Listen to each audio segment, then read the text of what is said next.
bonsoir à toutes et à tous, ainsi qu'à ceux qui nous écoutent en podcast. Bienvenue dans la F2M Toulouse, une émission pendant laquelle on parle pendant 1 heure du Toulouse Football Club. La composition de cette 229e ce soir, avec nous dans les buts et le gardien des réseaux sociaux, c'est notre ami Vincent. Comment il va, Vincent ? Ça va super, merci. Et toi, Camille, comment ça va ? Écoute, ça va, je suis en forme. Tu nous as changé l'intro un petit peu.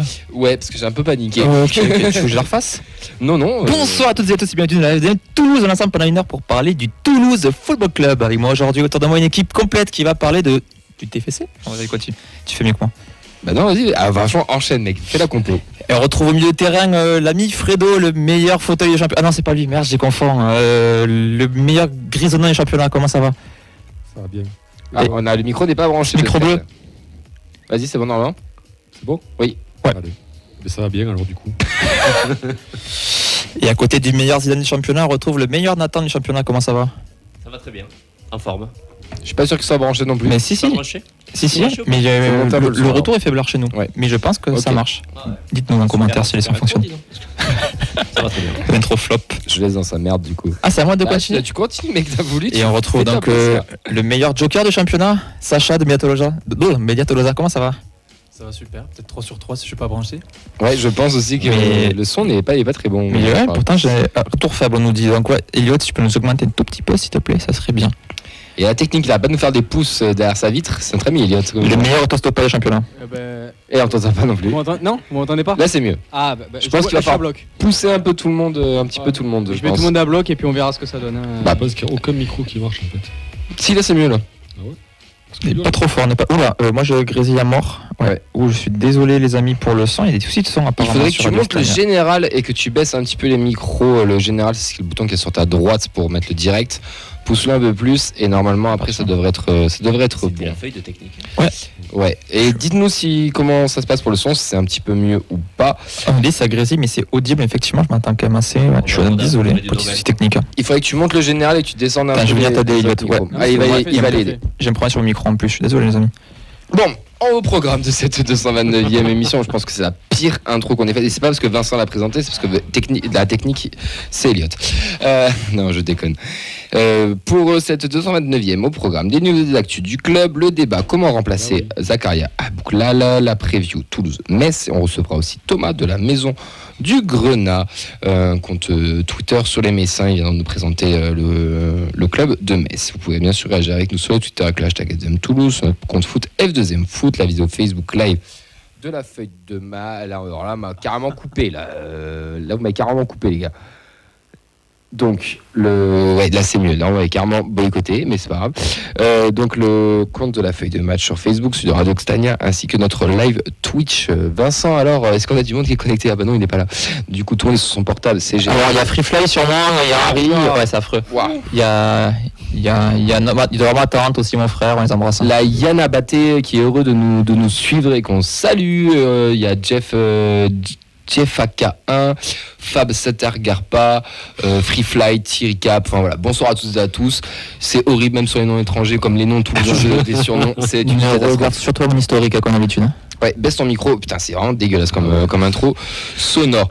Vous pouvez nous appeler au 05 61 80 40 40, le standard n'est pas réservé qu'à Charles parce que vous pouvez aussi nous appeler, d'ailleurs on fait un gros big up à notre ami Charles. On va commencer cette 229e émission avec les news du Toulouse Football Club. Est-ce qu'on est la meilleure tribune du championnat ? Mais oui, je veux dire qu'on est la meilleure tribune du championnat. Alors, le milieu de terrain, Alexis Vossa et l'attaquant Ilias Azizi sont convoqués en équipe de France U16 pour une double confrontation face au Pays de Galles les 4 et 6 octobre prochains à Clairefontaine. Et on parle bien de football et non pas de rugby, bien sûr. Ensuite, pour commencer cette émission, messieurs, dames d'ailleurs, on va rendre un hommage parce que ça fait 14 ans que malheureusement il est décédé. Donc Brice Taton, c'était un frère, c'était un ami, un cousin, un fils, un mec qu'on voit dans les tribunes, une connaissance ou simplement un supporter du TFC.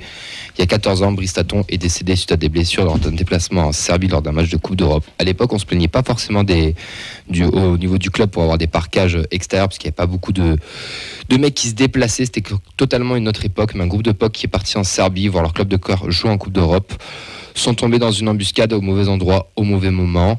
Brice y laissera sa vie et depuis ce jour-là, la tribune où on chante tous portera son nom et un chant en son hommage et chanté pratiquement à chaque match. Aujourd'hui et chaque semaine, on pense très très fort à lui et à sa famille et on ne l'oubliera jamais. On adresse bien sûr toutes nos pensées à tous ses proches, tous ceux qui l'ont connu et bien sûr sa famille.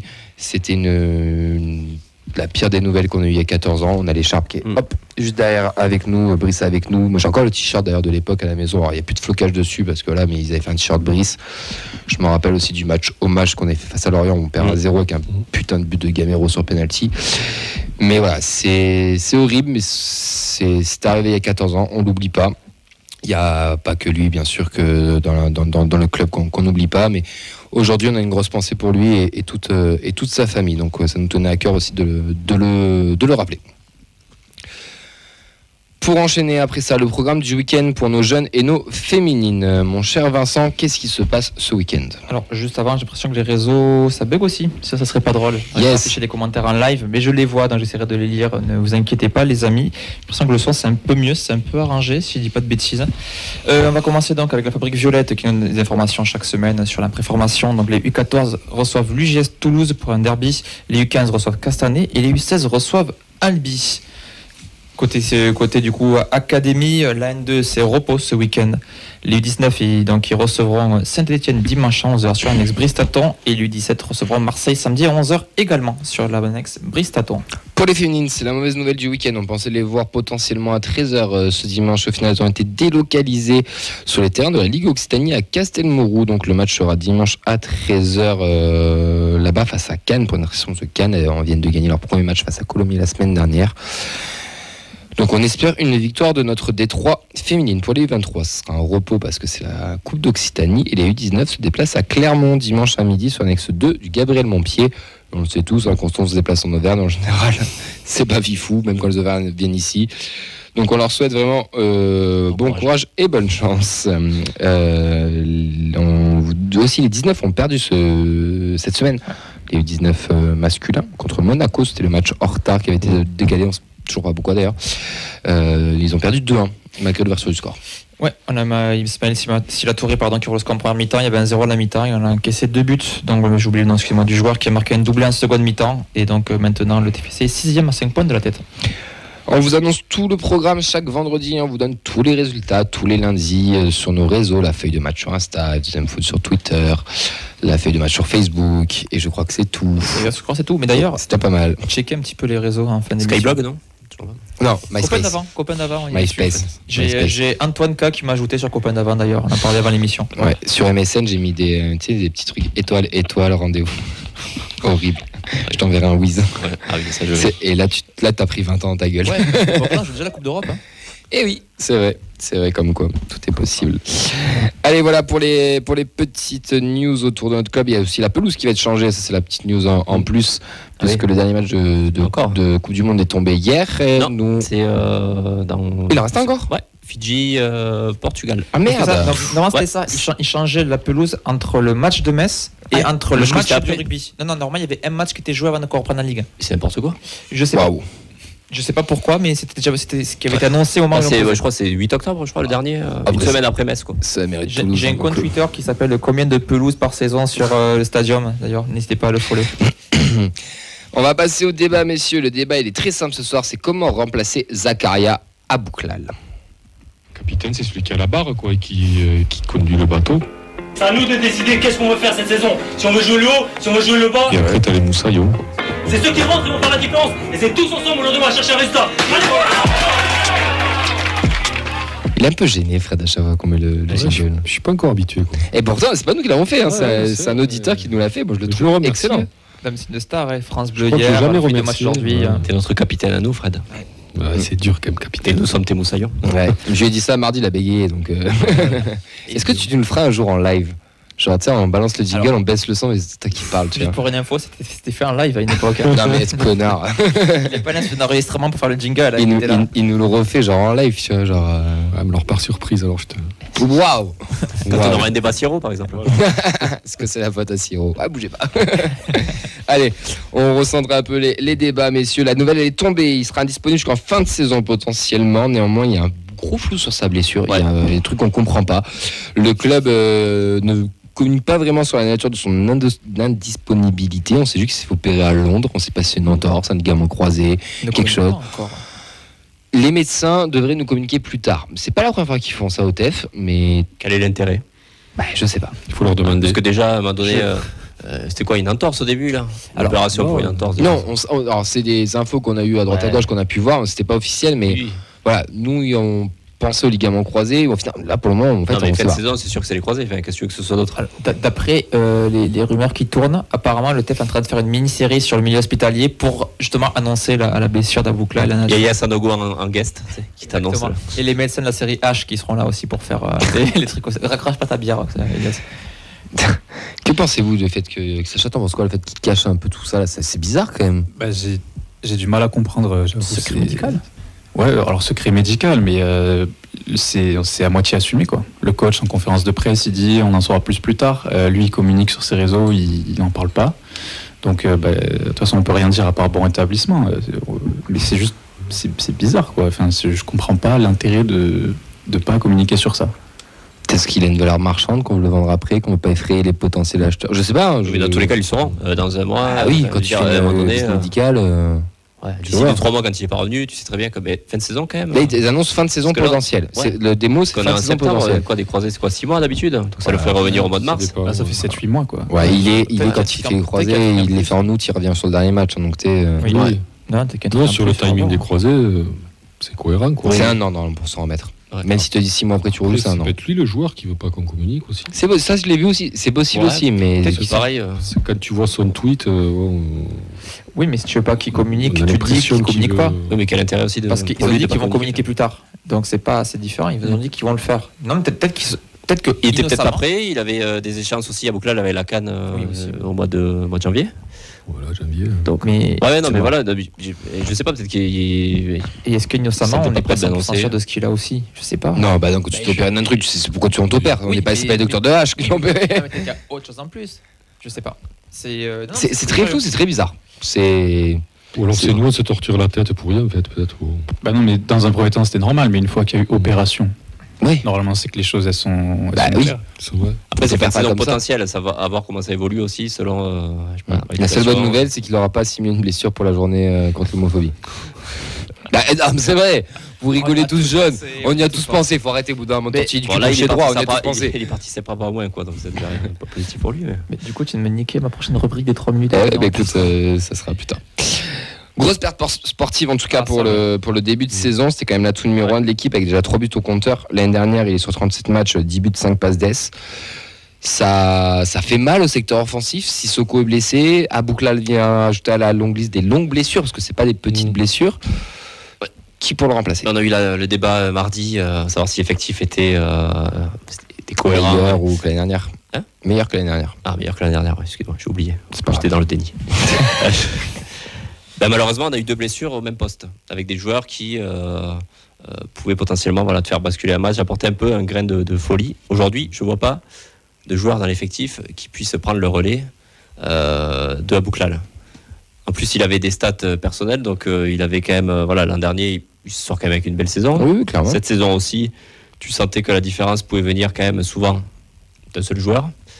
Moi, je suis inquiet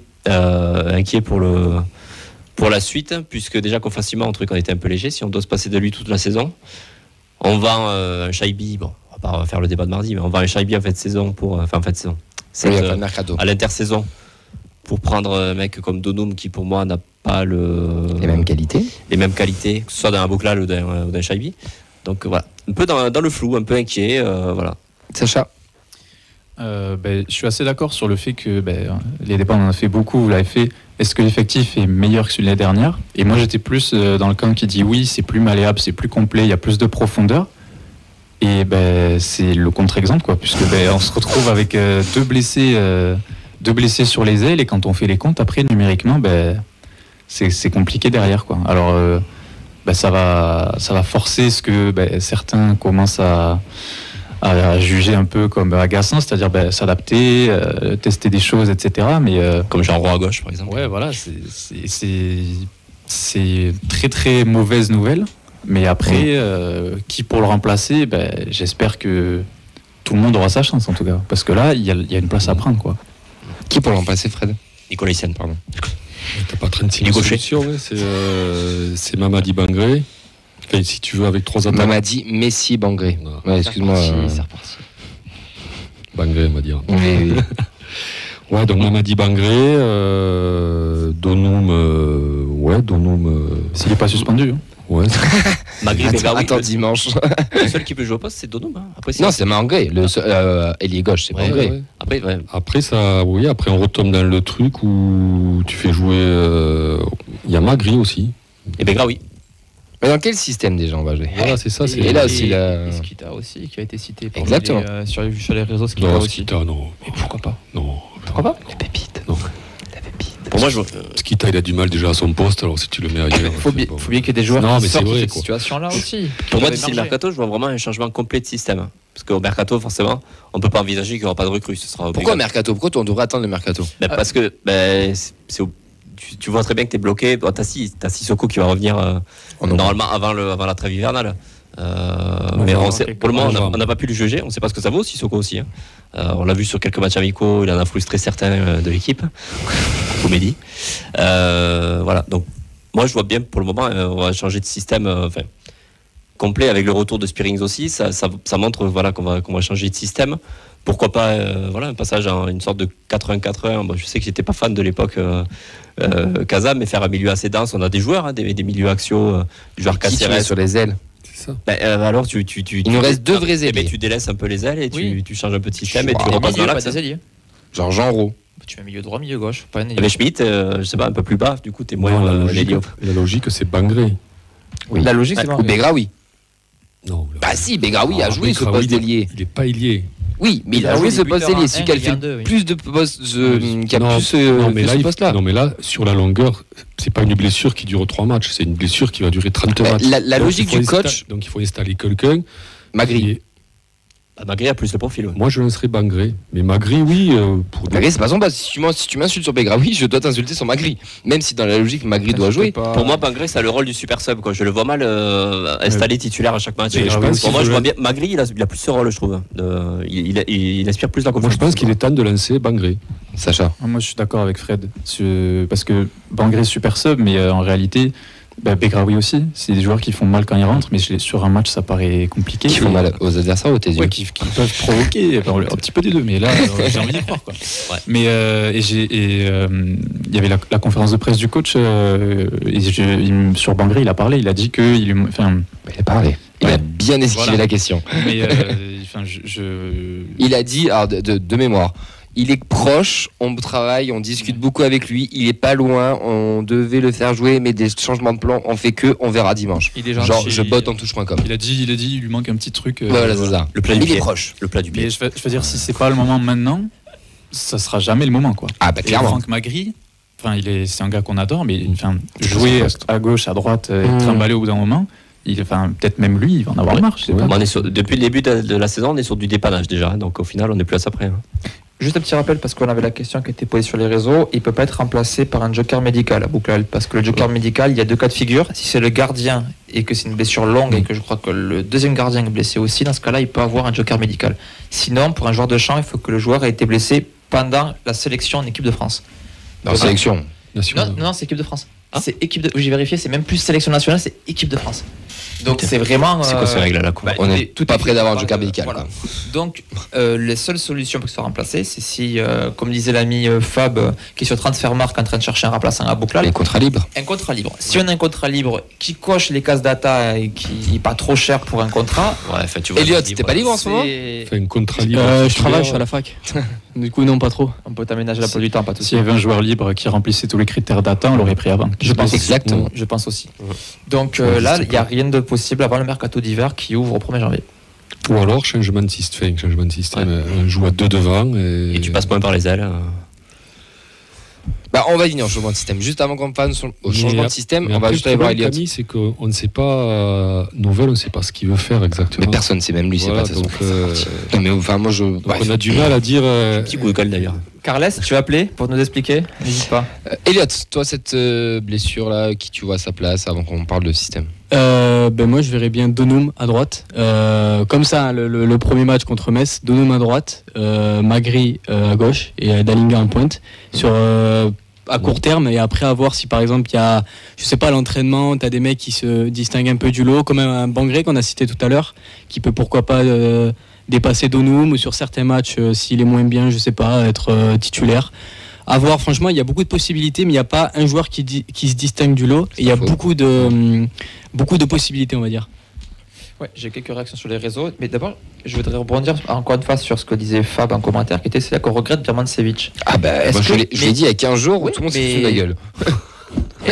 Est-ce que je connais pas les clauses du prêt, mais est-ce qu'il n'y aura pas un retour qui serait... Non, mais je pense qu'il y avait un problème plus... Le joueur... Mais la question peut se poser. Non, mais le joueur, techniquement, tactiquement, rentre dans ce truc-là, mais je pense que le joueur n'était pas disposé à jouer tous pour le club. Je n'ai pas les infos, oui, mais... parce que dans le prêt, tu as aussi le salaire, donc... Ça, puis mentalement, je suis pas sûr qu'il n'était pas...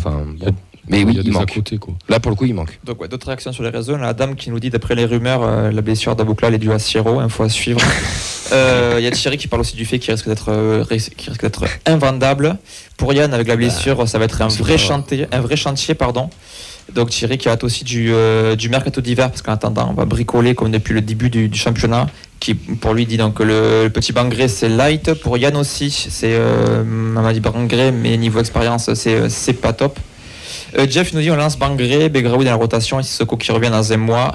Il y a aussi 15 jours de trêve hivernale. Et donc pour résumer, Thierry qui nous dit que le TFC c'est quand même brico foot en ce moment. Vas-y, pardon. Parce que Bangré, si tu le lances pas, mais quel message tu envoies aux joueurs, ça aussi, ouais. Puis il a 22 ans. C'est-à-dire il est génération Adli, Koné, machin, ils ont tous sur la chance, Bafo et tout. Lui, il attend encore, quoi. Et puis il a fait un super prêt à Quevilly. Voilà. C'est un peu le Louis Crémy de l'époque Benzema Ben Arfa de Lyon. Il mettait son plan de pied à Marseille. Il n'y avait même pas de question à se poser. Non, mais tu rigoles, mais. C'est pas une vanne, je suis sérieux que je dis ça. Il a eu 19 minutes déjà de temps de jeu. 18 à Marseille, 1 minute à Paris. Et est-ce qu'un jeune aussi pourrait pas pointer le bout de son nez? Un petit Eddy Zuliani, un petit Ntamak? Non. Vous y croyez pas du tout? Ils sont liés? Oui, bah oui. Non, je te parle de Justin Lacombe, le gardien. On a rarement en plus lancé des... pour un ailier, on en a parlé. Oui, c'est vrai. Hormis Adli, des joueurs offensifs, on n'en a pas lancé des masses. Ngoumou. Oui, Ngoumou. Wissam. Non, mais depuis 10 ans, quoi. Antiste. Voilà. Oui, Antiste, vous voyez. Ouais, bref. Oui, Vincent. Je sais plus, parce qu'il y a Mehdi qui nous dit qu'on était moche en commentaire, et du coup ça m'a perturbé. On l'embrasse et on l'emmerde. Oui. On l'embrasse. Pour le système, on va parler du système. On va parler du match de dimanche après en preview.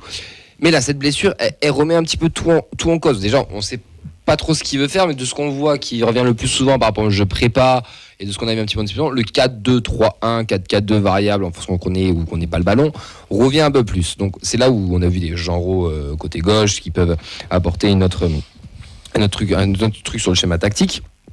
Là, qu'est-ce qu'on fait? Parce que là, pour le moment, techniquement, on a plus de pistons de dispo pour jouer à 3 derrière et avec des pistons sur les côtés que de vrais ailiers. Même si tu mets un Donou un peu piston qui est un peu offensif, tu lui mets un Moussa Diarra qui est à côté derrière, qui va pas trop monter, qui va être au charbon, dans l'équilibre, on peut être pas trop mal. Vous, là, en tant que 60 millions de coachs que nous sommes du TFC, même si on est un peu moins, qu'est-ce que vous prenez? On essaye de garder ce 4-3-3 qu'on espère voir expirer, ce 4-2-3-1 que Carles veut imposer, ou on revient à 3 Ouais, 5... Le 4-3-3 avec cette blessure, il me prend un coup dans l'aile quand même, quoi.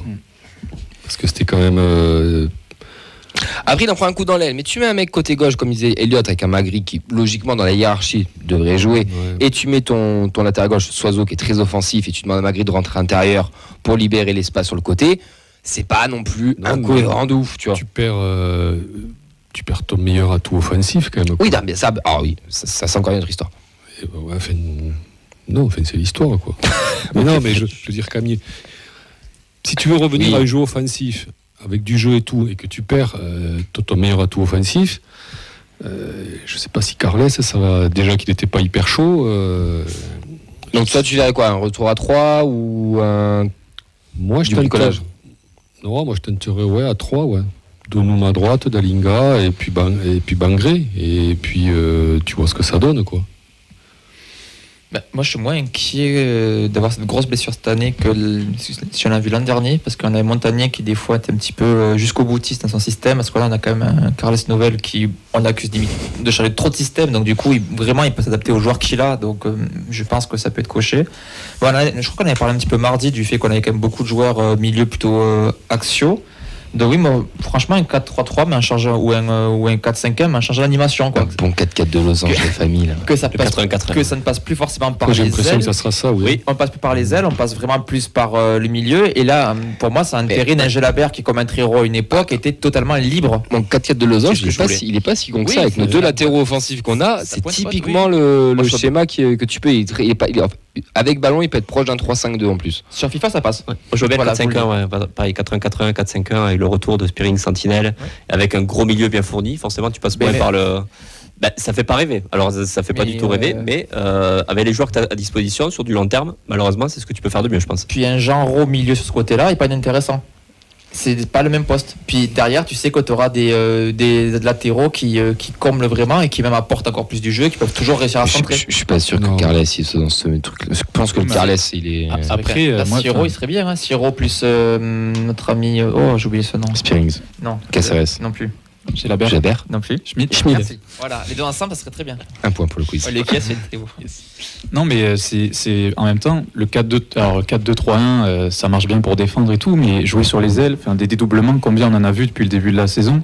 Des centres hors coup de pied arrêté, combien on en a vu depuis le début de la saison? Donc, beaucoup. Ouais, donc densifier le milieu, donner plus de liberté à Gelabert, je trouve pas que ce soit une si mauvaise idée que ça sur le papier. Ouais, 5-4-1 aussi. Ouais. Non, 5-4-1. Non. Oui, 3-5-2. Oui, je suis d'accord. 3-5-2, allez, comme tu dis, 5-4-1 en phase défensive. Oui, non, mais ça non, je te dirais Soiseau Dessler en rôle de piston ou Kamandi côté droit, qui vient faire un petit peu ce rôle de piston. Ça fait beaucoup d'allers-retours. Si tu as alterné des matchs, tu peux crever des joueurs quand même, parce que ça demande une. Oui, tu peux le faire. Oui, tu peux le faire. Mais je pense, doublé, donc je pense que ça va basculer parce qu'avec les semaines à 3 matchs qu'on a, on va basculer de schéma selon les matchs, selon. Dessler, il s'est pas centré. En fait, ce que je suis en train, c'est vrai. Mais c'est de doubler par contre. Ce que je suis en train de me rendre compte là, ça fait 10 minutes qu'on débat et c'est très intéressant. Mais en fait, je pense qu'on a autant perdu que Carles. Il change tellement tout le temps que même nous, en fait, on sait pas du tout. Là, on est en train de faire de la fiction, du football manager. Et le pire dans tout ça, c'est que l'année dernière, quand on avait ce genre de débat, je sais pas si vous vous rappelez, sous Montagnier, on était en mode non, c'est pas possible. Ça sera ça, au pire un changement là, point barre. Et parce qu'on connaissait les joueurs aussi. On connaissait les joueurs, on connaissait le schéma, il y avait quelque chose de stable. Là, on connaît pas, on sait pas ce qui va nous réserver. Donc en fait, tout est possible et en même temps imaginable. Et c'est là où quand même c'est compliqué, non? Enfin, je trouve pas. Là, on parle de schéma 3 ou 5, on parle d'un 4-4 de Losange, on parle d'un 4-2-3, d'un 4-3-3. On est en train de faire tous les trucs. Ça s'appelle Noël comme c'était l'époque. De Ancelotti. Là, il faut c'est nous qui avons les boules. Il faut 5 cerveaux pour réfléchir. Novel, il en a qu'un. Ce qu'on sait, c'est que Reste va jouer dans les cages.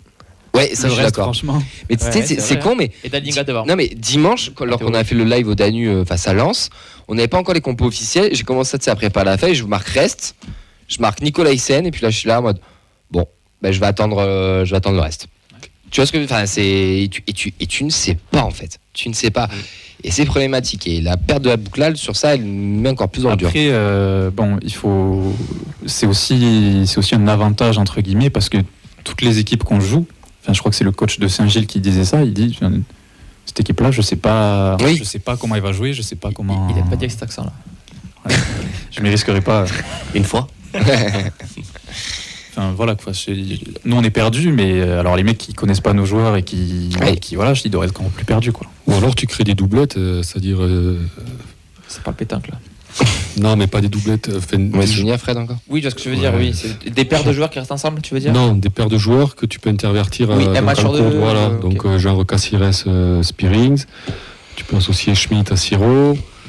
Gelabert. Mais logiquement, sur l'entraînement, ça s'est travaillé comme ça. C'est censé normalement. Tu changes les joueurs sur un dispositif, il y a quand même une ossature, la manière de sortir le ballon en passe courte et proprement, les transitions rapides, normalement on est censé les avoir. Tu devras changer de joueur de système, tu as toujours cette animation-là, normalement. C'est plus pour répondre à l'équipe en face, mais là ça coince. Sur 3 compartiments du jeu, on en a 2 qui sont un chantier. Quoi. Déjà on avait le milieu qui était un chantier, et maintenant on a l'attaque qui est un chantier. il faudrait pas qu'il arrive une merde en défense, quoi. Parce que là. En défense, il n'y a pas du monde, non. Il y a Wissa derrière. Si tu perds Nicolas Hyssen ou même Costa, tu l'as vu, Costa sur. Ouais. Eh ben. C'est la merde, hein. Ça fait flipper, hein. Allez, on va se. On a eu un mercato cohérent avec une équipe meilleure que l'an dernier, donc normalement ça va le faire. Oui, on va se remobiliser. Vous les jeunes, vous y croyez pas du tout. Genre, on m'avait mis un gros stop. Mais je vois Elliot qui hoche de la tête à un petit jeune de la N3. Non, ça vous dit pas de peut-être. Alors Bangré n'arrive pas à faire des minutes dans le jeu. Vous allez me dire oui, c'est compliqué. Pourquoi pas, mais est-ce que t'en as un qui se dégage et qui pourrait concurrencer Bangré, quoi? Ntamak dans le style de jeu un peu d'Abouklal, un peu quand même relativement rapide. Il est blessé aussi, non? Non, c'est technique. Ça va. Ntamak qui te plairait, hein. C'est comme un Ngoumou, c'est un mec qui fonce tout droit. Mais il n'y aura pas le choix. Oui, il sait dribbler. Ouais, c'est tout. Bah alors il faut qu'il Mais il joue. fait pas de passe. Hein. Ça, c'est un ailier. Ah ouais. Et il fait du replay défensif ou pas? Oui. Il n'y aura pas le choix de toute façon. Là, c'est certain que c'est donc tu dis ils seront au moins dans le groupe et sinon titulaires pour le match de Coupe de France déjà en janvier. Il y aura forcément besoin que ces joueurs-là jouent pour rentrer. Mais Didier Ntamak trop juste. La dernière fois qu'il a dit ça de te couper, c'était Ngoumou et Mekone et Aminadli. Vous avez dit Ngoumou, ça vaut rien. Ça, c'est génial. Mais justement, mais ça qui est intéressant, c'est que c'est des joueurs qui, en jeune ou en réserve, n'arrivent pas à exprimer leur plein potentiel et qui peuvent justement avoir leur chance avec le groupe pro et éclater. Il veut voir Chouchou. Chouchou pour Mehdi, c'est Zouliani. Il adore Zouliani. C'est vrai que c'est un bon petit joueur. Puis là, je regretterais presque la flemme, quoi. Non, vas-y. Non, mais là, stop. Pierre-Man, je veux bien qu'on discute un peu. Il y avait des qualités footballistiques. Mais non, là, non. Là, je peux pas. Même Moulit, je veux bien discuter, mais là. Ouais, et encore. Si tu me sors ça en voiture pour la Liverpool, je te laisse sur le port. Elle lui laisse avec son fauteuil parce que Meskin, sinon, c'est la merde. Bon, je pense qu'on a fait le tour, en tout cas, de la blessure d'Akara. Elle nous fait mal, cette blessure. D'empêche, pour finir, c'est un joueur un peu mystérieux, Akara Abouklal. Il y a eu ce côté un peu. Sportivement, ça me fait du mal. Sportivement, qui nous a fait rêver, qui nous a fait râler l'année dernière. Son côté avec la lutte contre l'homophobie, il n'a pas voulu porter le maillot, c'était un peu bizarre. On pensait qu'il allait partir, au final, il reste. Il continue de stater, donc on ne sait pas trop non plus où se mettre. Là, il se blesse, on a un peu d'aigle. Enfin, je trouve que ce joueur, il aura un passage au club qui est très particulier. Alors, j'ai le dernier qui m'a fait ça, de proportion gardée, sur mitigé, je ne sais pas quoi en penser. Kazim. Non, c'était Gradel. Gradel, talent brut, mais à côté de ça, une attitude, un petit peu trop personnel, des polémiques et autres. Avec le recul, joueur formidable, mais sentiment mitigé, quoi. Et moi, j'ai vraiment la sensation qu'on ne reverra plus jamais à Abouklal, quoi. J'ai l'impression que même s'il revient, quand le TEF a tweeté que j'ai vu que machin, je me suis dit il a joué son dernier match. Ouais, mais c'est vraiment la sensation que j'ai eue. Ou alors une récidive, tu vois. C'est pas explicable. Ouais, je le sens. Genre c'est la bonne excuse pour s'en débarrasser. Peut-être pas s'en débarrasser. Blessure diplomatique. Mais tel TEF, tu sais la valeur qui valait au mercato et les propositions que tu as eues. Tu sais qu'il y a une incertitude énorme à le revoir performer au plus haut niveau. Tu as un club qui vient pendant sa convalescence qui te dit mais pour X millions, je te le prends. Tu le vends. Voilà. Oui.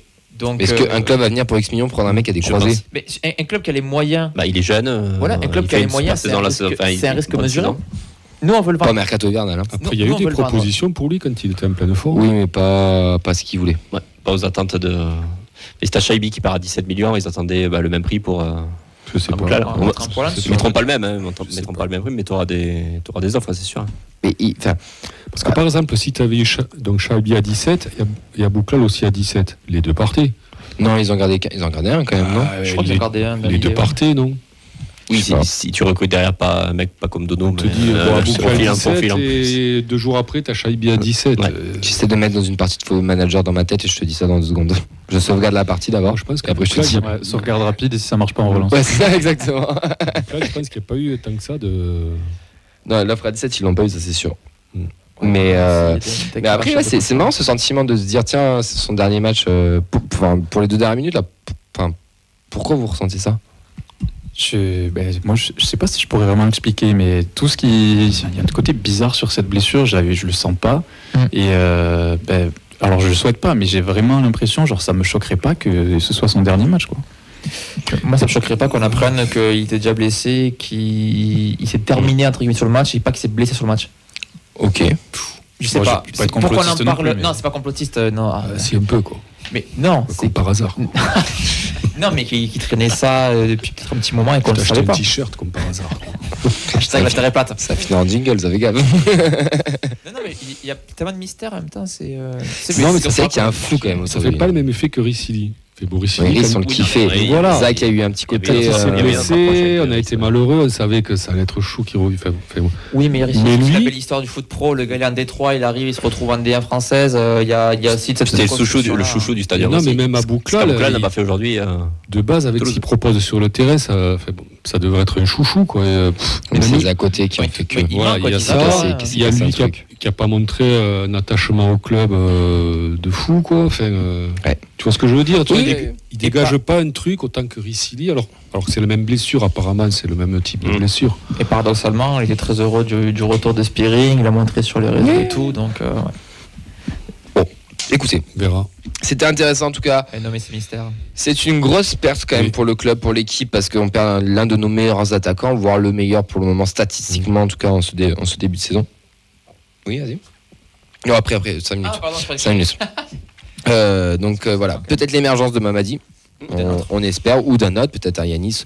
Là, ce que disait Elliot, je pense qu'il n'a pas tort dans la hiérarchie. Je pense que Franck Magri jouera et c'est lui qui sera là. Et lui, par contre, il a le potentiel pour devenir un petit chouchou. Je sais pas pourquoi. Plus ça va, déjà, moi personnellement, plus il me hype. La carte régionale aussi, Et peut-être. non, puis même, je sais pas, il a un petit truc. Moi, son discours déjà d'après-match, l'Union Saint-Gilloise, quand il dit on n'a pas le droit de faire ça, on devait prendre les 3 points, on doit faire mieux. Enfin, je sais plus exactement les termes. Putain, t'en dire Mais vas-y, après, ouais, parce que garçon, dans vas-y, sa je suis là, tête, là. lui de base, quand il a signé, c'est peut-être pas pour finir sur l'aile toute la saison, quoi. Oui, mais est-ce que tu le prends Lui, pas il veut jouer, il veut il jouer veut l'Europe, jouer, il veut jouer en Ligue 1, il veut donc, se tâter, il s'en tape, je pense. Encore une Oh, fois, t'es joueur, Fred, on s'en fout, quoi. Faut être titu. Que ce soit lié ou attaquant, faut être titu. J'aimerais bien voir avec Dalinga, lui. Non, mais c'est vrai, ça pourrait être une autre proposition. On va enchaîner, on va terminer sur ça. On va enchaîner avec la preview entre le Toulouse Club et le FC Metz qui se déroulera dimanche à 15h.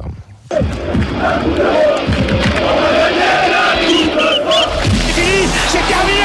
Le Toulouse Football Club remporte la Coupe de France 2023. Avant qu'on appelle la Maison du Grenat, donc Thomas du média La Maison du Grenat, restez dans l'émission, restez bien connectés parce qu'à 21h, on a une petite surprise pour vous aussi qui va se dérouler sur les réseaux sociaux.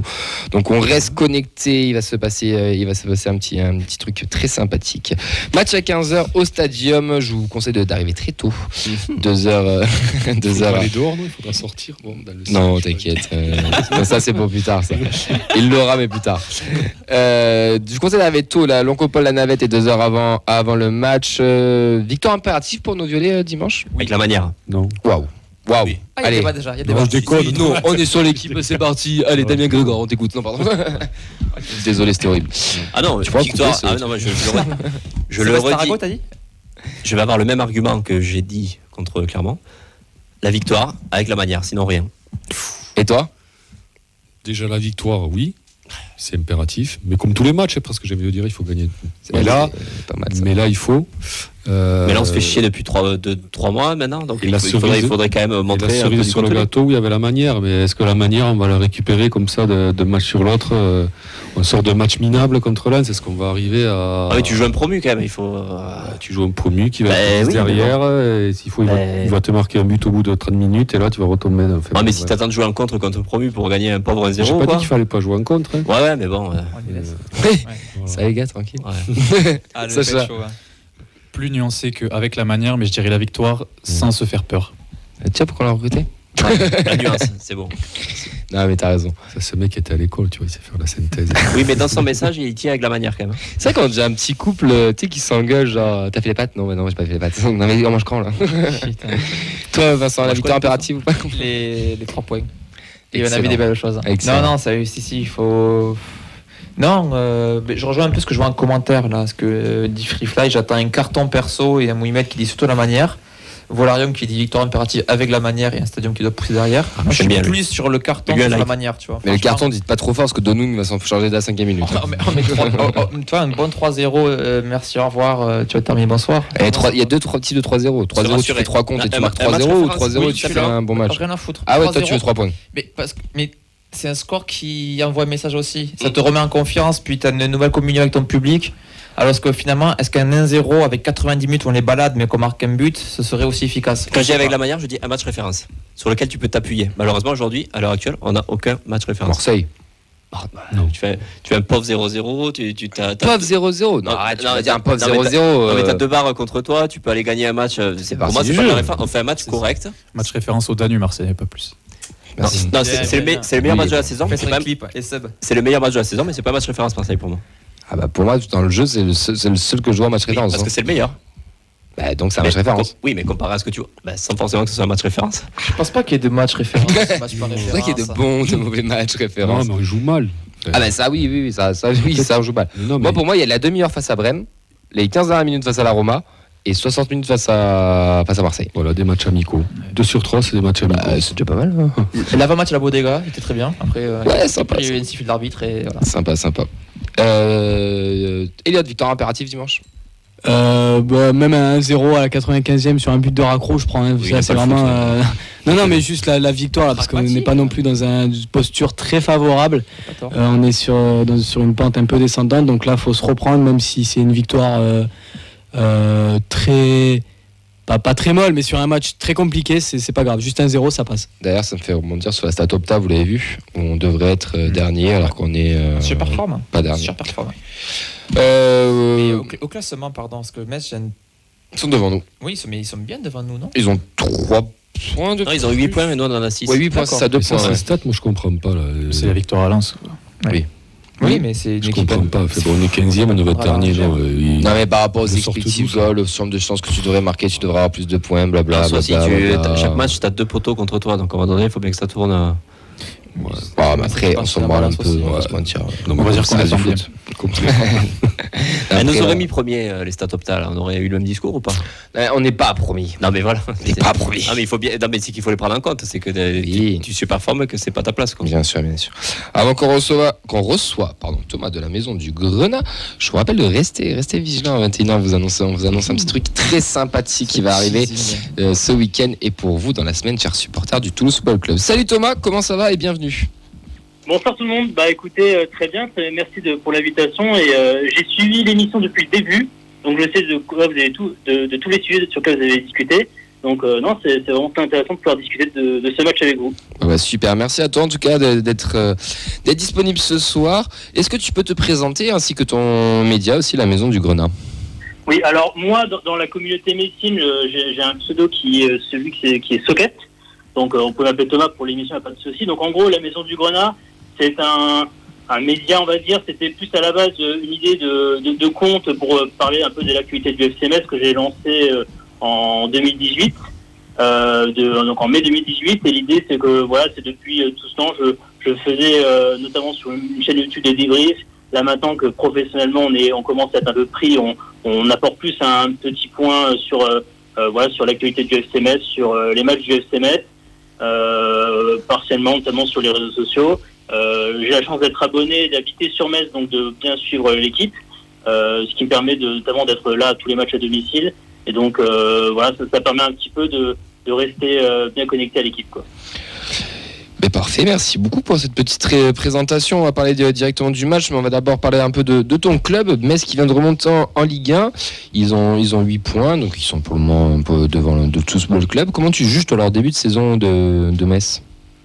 Alors, comptablement, quand on prend notre calendrier d'avant-saison, on se disait, franchement, si on peut essayer de sortir peut-être notamment de victoires, par exemple, on pensait à Clermont, éventuellement Strasbourg, on se dit bon allez, si on arrive à accrocher peut-être 6-7 points, comptablement ça peut être pas mal. On en est à 8 au final, donc comptablement on est plutôt correct sur le chiffre. Maintenant il y a la question du contenu qui d'ailleurs est intéressant parce que quand on regarde un peu toutes les statistiques et autres, on constate que Toulouse et Metz finalement sont pas si éloignés que ça. On est un peu des cancres en termes de production, je dirais statistiquement parlant. On se régalait dimanche. Ça fait rêver, ouais. Mais il a raison. Mais c'est incroyable quand j'ai pris un peu tous les classements, je me rends compte que Toulouse et Metz collent aux fesses quasiment dans le bas de tableau à chaque fois. Donc donc c'est intéressant parce que on va voir vraiment deux équipes qui sont un peu dans la même difficulté de production, qui sont pas si éloignées dans le classement en termes de points. Et donc c'est dire que voilà, aujourd'hui, si je résume, la problématique, c'est que Metz est une équipe qui laisse l'adversaire lui de la pression. On subit pas mal d'occasions. On arrive à sortir quelques résultats miraculeux, par exemple la victoire contre Lens, oui. qui est l'exemple parfait. Oui. Mais finalement, quand on voit justement le match entre Lens et Toulouse, on se rend compte que les difficultés sur le fait de subir beaucoup d'actions, elles sont aussi présentes.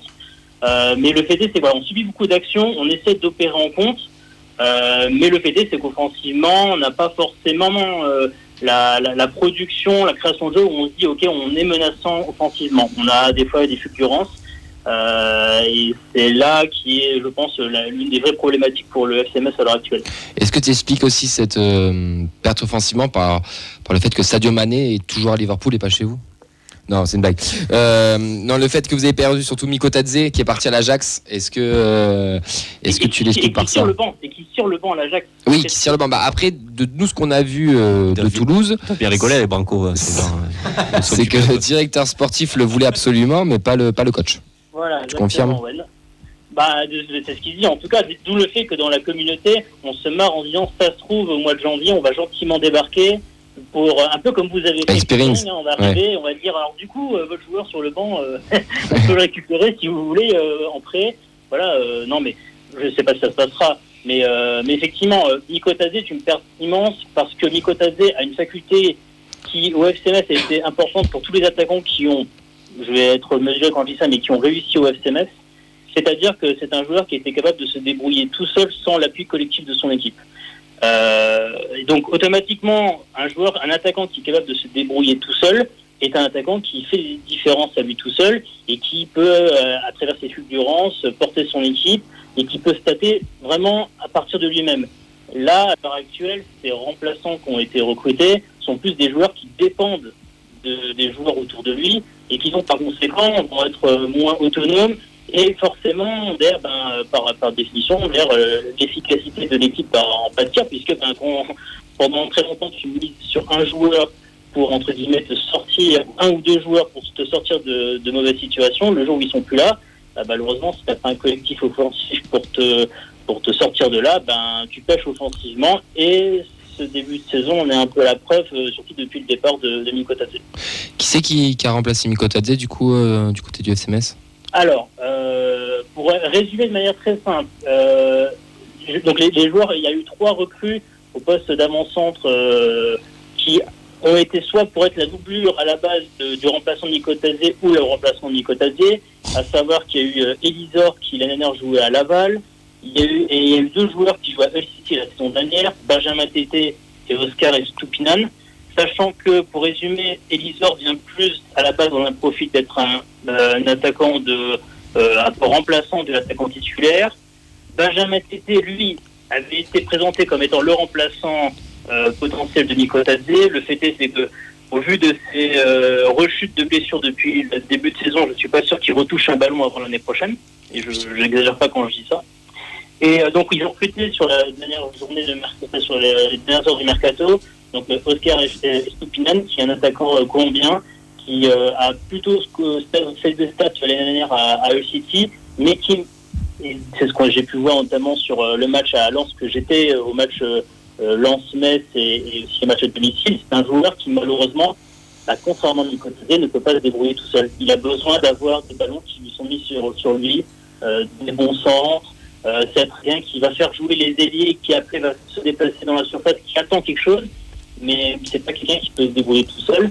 Et donc malheureusement, même si en termes de nombre, on a eu le remplacement de Miko Tadze, le profil est différent et l'efficacité pour le moment se fait attendre.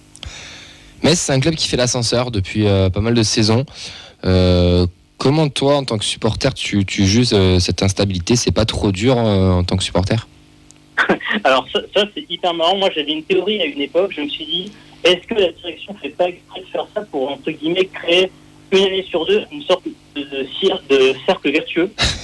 Parce que, mais mine de rien, je dis ça avec le ton de la rigolade, mais on peut penser toujours à ces clubs qui, vous savez, enchaînent les saisons toujours en faisant des 14, 15, 16e places, et où finalement, l'engouement, entre guillemets, les cycles d'engouement, on a du mal des fois à les trouver.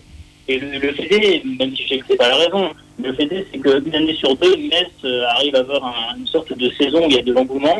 Alors c'est triste effectivement, il y a pas la saison, donc il y a 2 ans, quand on descend à la fin de la saison 2021-2022, parce que la saison elle est exécrable dans le jeu, la fin de la saison aboutit sur la descente.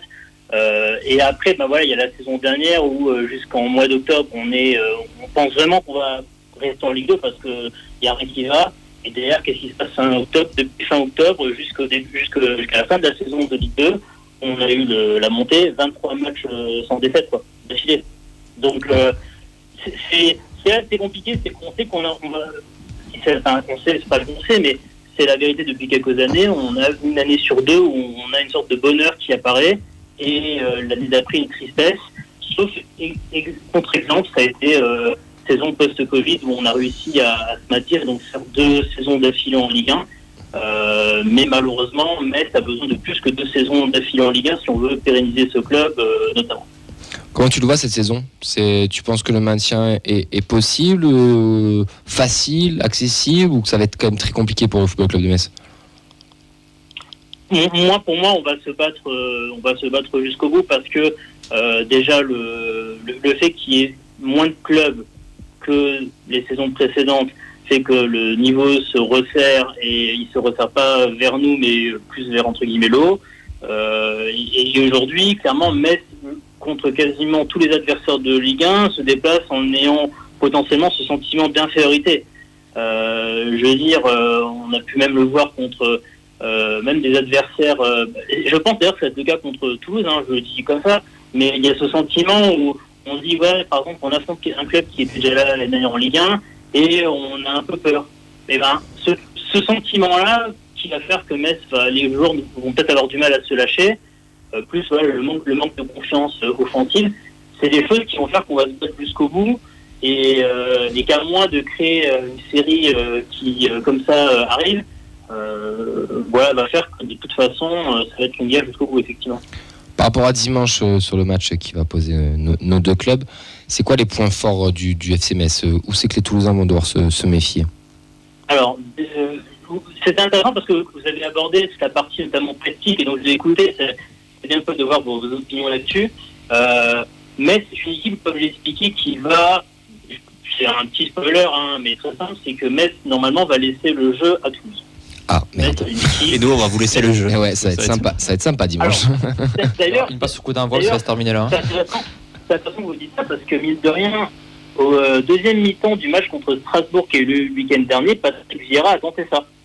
De laisser, entre guillemets, Metz faire le jeu, ce qui veut dire qu'automatiquement, Metz s'appuie, entre guillemets, sur le fait qu'en étant regroupés, les joueurs se sentent plus en confiance défensivement, et le fait que y a une mentalité au FC Metz qui existe depuis des années, qui est la contre-attaque, que personnellement je ne partage pas, je n'aime pas ça parce que c'est clairement jouer avec le feu contre beaucoup d'équipes. Et donc, déjà, Metz va laisser Toulouse essayer de faire le jeu, de miser sur des contre-attaques, pour espérer effectivement arracher quelque chose en termes de résultats. En s'appuyant notamment sur les ailiers, notamment nos 2 ailiers. Alors, normalement, si ça ne devrait pas changer sur les compositions Sabali, ailier gauche, Azoro et les droits, qui sont des ailiers qui peuvent mettre des accélérations. Sur des contre-attaques, ça peut éventuellement faire mal. Mais non, il y a clairement ce sentiment de laisser tous faire le jeu, de s'appuyer sur une assise défensive pour après partir sur du contre. Les points faibles de Metz ? Points faibles de Metz, donc comme j'ai expliqué, on a un vrai problème sur la construction offensive de l'équipe.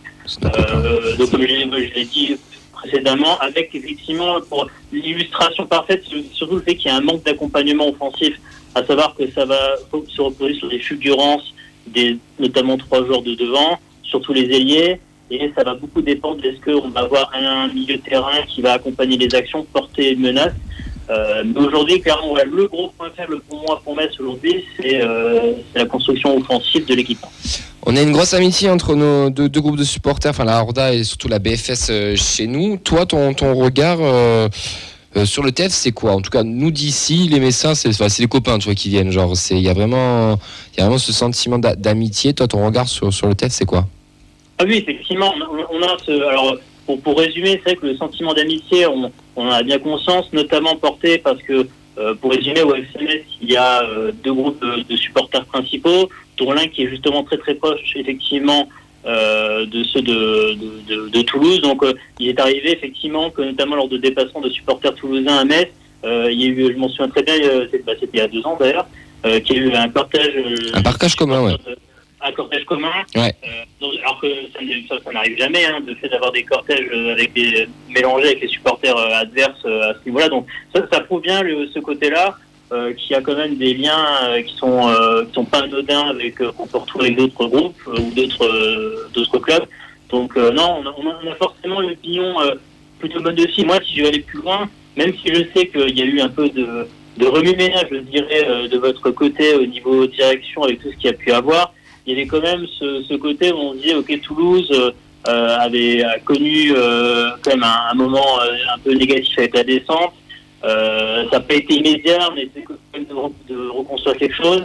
Et il y a finalement quand même l'exemple parfait de la saison dernière avec des profils de joueurs, des prises de risque sur certains recrutements que pas beaucoup de clubs des fois en font. Donc voilà, ça reste quand même sur l'idée que si Toulouse continue sur le lancer de se maintenir, ça restera un projet de remontée réussi, alors que beaucoup d'autres n'ont pas su des fois enchaîner autant de saisons après avoir connu une descente comme c'était le cas pour Toulouse. Allez, maintenant qu'on en connaît beaucoup mieux sur le sujet du FC Metz, notre adversaire de ce dimanche, on va passer au pronostic. On terminera par toi, Thomas, pour essayer de rééquilibrer un peu tout ça. Notre ami Elliot en cabine, qu'est-ce qu'il pense de ce match après avoir écouté notre ami Messin? Ton prono? Moi, je pense qu'il va y avoir 2-1 pour le TEF. C'est pas trop fort là le micro? Non, c'est bon, c'est nickel. Ta voix est chiante, mais le micro est bien. Ok, mais j'arrête de parler. Non, il y a 2-1. Victoire, merci Camille. Là, tu vas me laisser parler, victoire 2-1 du TEF, et en buteur je vois bien vocal. Faut y chercher là. Allez, doublé de Dalinga. Wow. J'aimerais. Et côté Metz, Estoupinian, parce que c'est celle que je connais. Sacha, ton prono? Il faut pas se faire peur, donc on va gagner, mais 2-0. Et Mamadi Bangré marquera du plat du pied. Waouh. Nathan, je suis obligé d'aller vers toi là. Alors 3-3. Non, je rigole, on va se faire chier 0-0. 0-0? Ah oui, 0-0. Ah ouais, non, s'il te plaît. Premier degré. Non, mais je l'espère pas, mais de ce que me dit notre ami Messin et de ce que je vois du TF, ça sent pas la folie, quoi. Sachant que Nathan est deuxième au concours de prono de mon petit TF, j'ai envie de te dire, ça me fait vraiment chier qu'il annonce ça. Deuxième ou troisième, je sais plus. Ouais, ou alors 1-0. Je veux de la manière, mais je pense malheureusement. 0-0, t'as dit 0-0, suis ton instinct. Fred. Ouais, un petit 1-0 pour nous. Vincent. Je vais dire 3-1 pour nous. Gelabert, Magri, peut-être Schmitt et Tchegliabaté pour Metz. Thomas, pour toi, ce sera quoi le prono de dimanche? Allez, je vais partir sur un match nul et pour vous donner un peu de spectacle, un partout. Ok. Merci beaucoup, Thomas. Il a la même philosophie que moi. Bon. Merci beaucoup, Thomas. D'avoir participé à l'émission de ce soir. On te souhaite un excellent match dimanche. Et n'hésitez pas à liker aussi la Maison du Grenat si vous voulez avoir des infos sur la FC Metz. Merci à toi en tout cas. Merci à vous et bonne soirée. Bonne soirée, ciao et bon match pour dimanche. Putain, moi tu me fais peur Nathan avec ton 0-0 là. Ah, ton 0-0 quand je vois tes concours de pronos, ça me fait ça le sent quand même. Ouais, je suis celui qui est le plus proche là. De rien. Je me voile pas la face. Allez messieurs, c'est l'heure, on va finir à l'heure ce soir, j'ai 2 minutes pour vous faire le petit teasing, le truc et tout. Voilà, là, c'est ouf. Je mets le chrono, t'as 45 secondes. Ok, super, c'est la merde. C'est maintenant, c'est dans 45 secondes, on vous fait gagner une place. On remercie l'ami Henri qui nous fait gagner une place Capitole pour le match de Ligue Europa. 14 ans, non, 13 ans 14 ans, je pète.